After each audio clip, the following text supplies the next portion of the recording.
Okay, so we have now made it to one of the culminating lessons of this section, because this, folks, is where we graph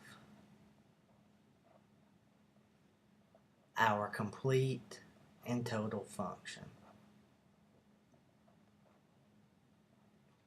So notice what's happening here. We've added a constant to each of these graphs. Now, what happens when I add a constant to that? Well, think about the original graph.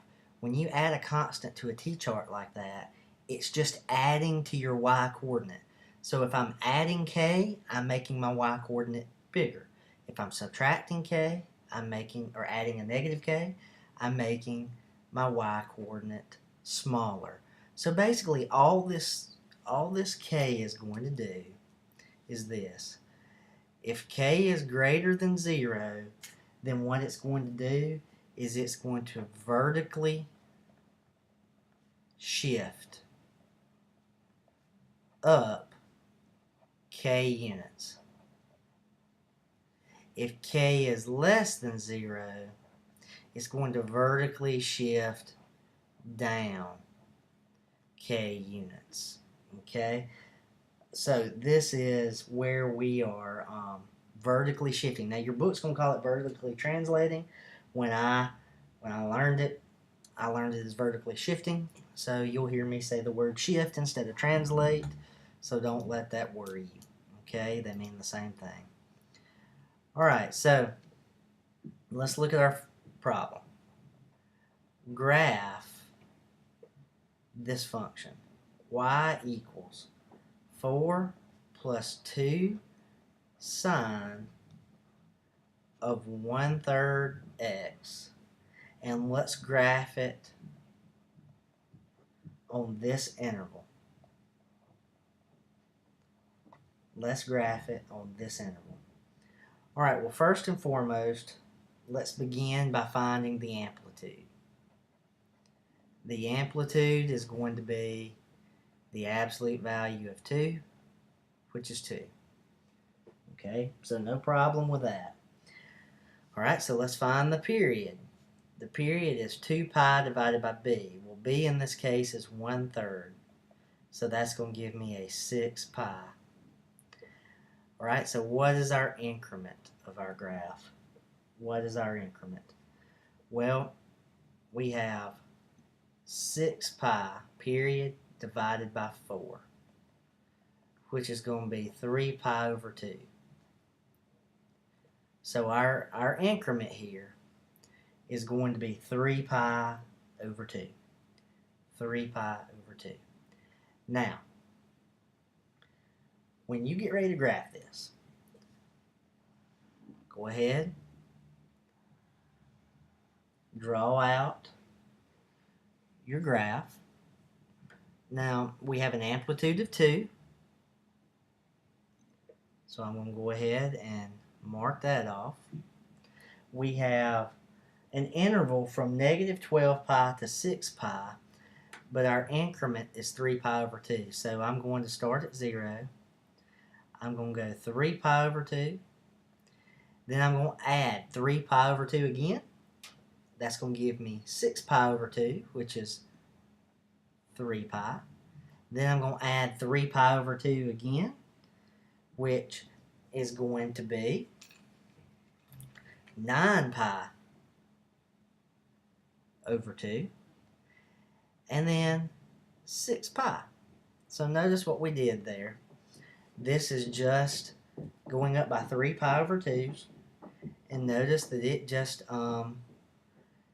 ended up at 6 pi. So this is our period right here. This is our first period. So go the other direction because we have to start at negative 12. So this is going to be 3 pi, negative 3 pi, excuse me. This is going to be negative 9 pi over 2, negative 6 pi. And just to save us a little time, it would continue to go on out to negative 12 pi. I'm not going to draw it all the way out there because it's not going to be really relevant to our problem. But if you want to, by all means, if you want to see it drawn all the way out, this particular problem is in the book. Okay? So, here's what we're going to look at. First of all, look at our K. Our K is a vertical shift. So what that means is the center of our graph starts,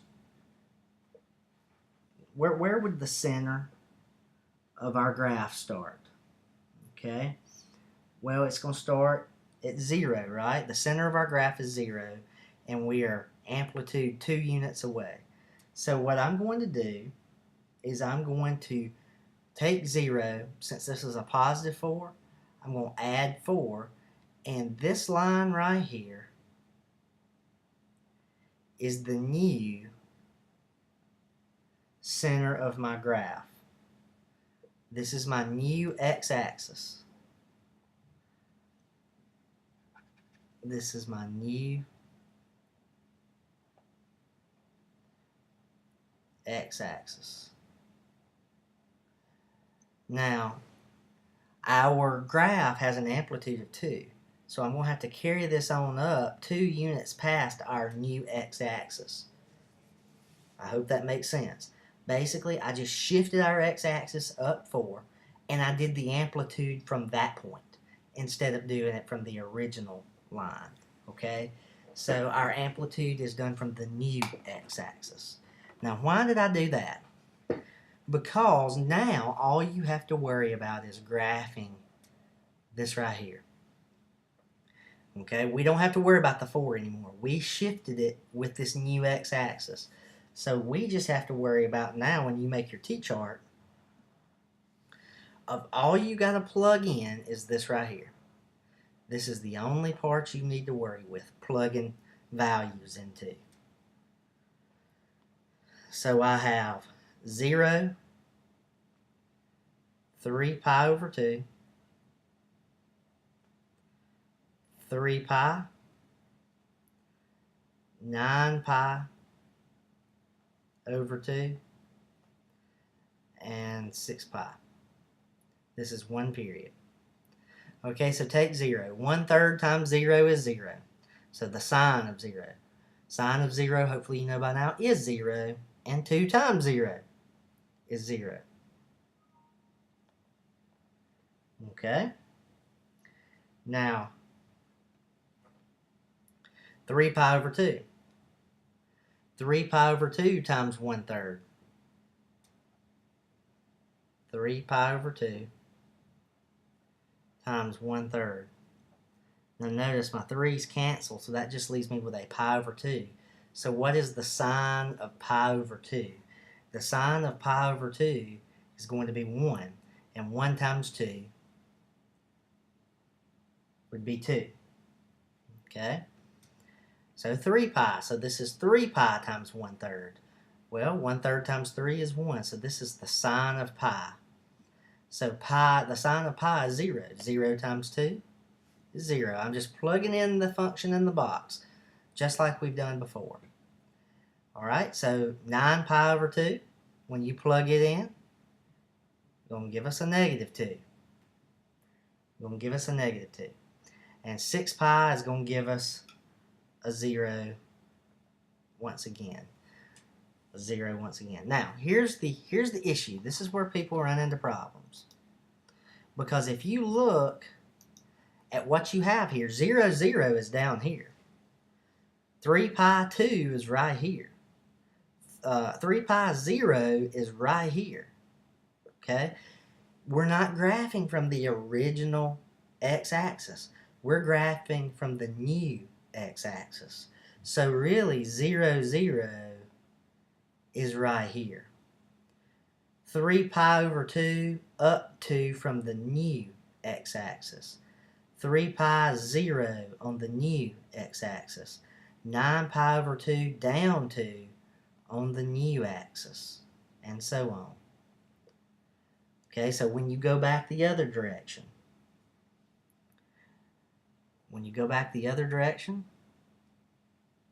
we look exactly like this. Okay? So at this point, and I got that from our pattern, so at this point, what you should have here is your graph should look like this.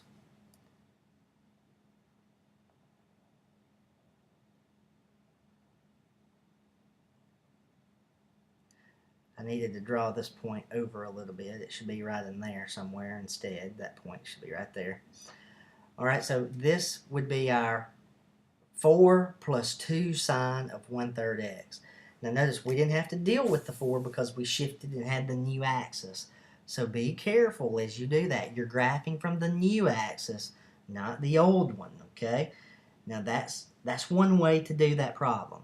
The other way to do that problem is to take your x coordinates and plug in the original equation. And you don't have a new x-axis when you do that, but you have nasty fractions, okay? Very bad fractions. So I would stay away from that if I were you. I would try it this way. This is the way your book does it as well, if you look in there, okay? Now cosine is going to work the exact same way. You're just taking the cosine of the function instead of the sine of the function. So what if this was I'm not going to work a completely different problem to get this what if scenario. What if this had been a -4 instead of a +4? Where our new x-axis would have been down here.